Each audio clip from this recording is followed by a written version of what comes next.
माथिल्लो तलामा छोरा बुहारी गफ गरिराखेका थिए। तल्लो तलामा बसेर आमा बत्ती काटिराख्नु भएको थियो।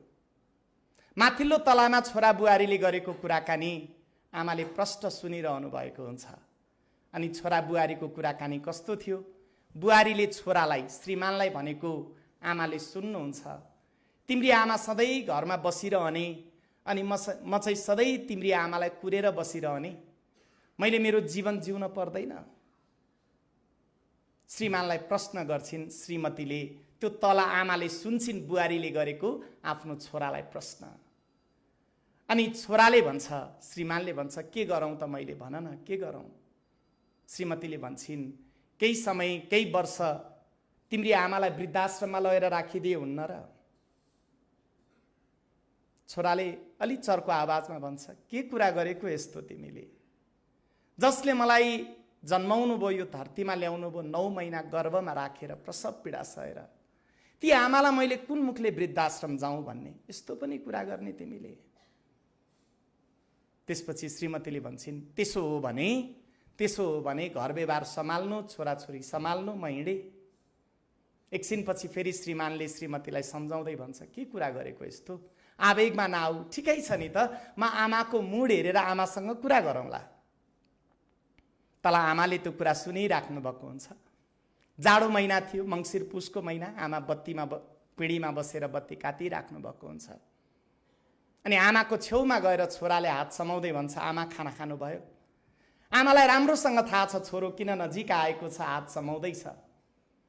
अनि आमाले नै कुरालाई सजिलो बनाइदिनका लागि भन्नुहुन्छ, मैले खाएँ बाबु, तिमीहरूले खायौ त? छोराले मैले खाएँ भन्छ। अनि आमाले नै भन्नुहुन्छ, बुहारी र तिमी सधैँ गनगन झगडा कचकच गरेको सुन्छु, केही तिमीहरूलाई आर्थिक समस्या छ कि? यदि आर्थिक समस्या छ भने बरु मेरा केही गहनाहरू छन्, लगेर बेच्नु, समस्याको समाधान गर्नु बाबु। छोराले भन्छ, त्यसो होइन आमा, त्यसो होइन। आमाले भन्नुहुन्छ, कसो हो त बाबु, कसो हो? फेरि छोराले आमातिर हेर्दै भन्छ, आमा सधैँ तपाईँ घरमा बसिरहँदा बुहारीले बाहिरको संसार देख्न पाइन भनेकी छन्। हुन पनि हो, मेरो मात्रै कमाइले घर व्यवहार चलाउन गाह्रो छ आमा। छोराछोरीको फी महँगो छ, घर भाडा पनि महँगो छ। केही वर्ष तपाईँ घरभन्दा बाहिर गएर बसिदिनु भयो भने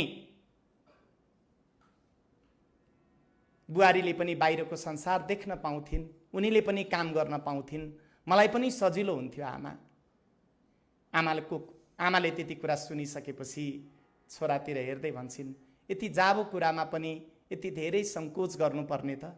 मलाई भनेको भए भइहाल्थ्यो नि, हुन्छ नि भनेर आमाले सहमति जनाएपछि छोराले कुनै एउटा वृद्धाश्रममा आमालाई राख्ने प्रबन्ध बनाएर घर फर्किँदै गर्दा छोराले आमातिर हेर्दै भन्छ, आमा सानो मन नगर है, आमा सानो मन नगर है, केही वर्षलाई हो, जब हाम्रो आर्थिक अवस्था बलियो हुन्छ आमा म तिमीलाई लिन आउँछु।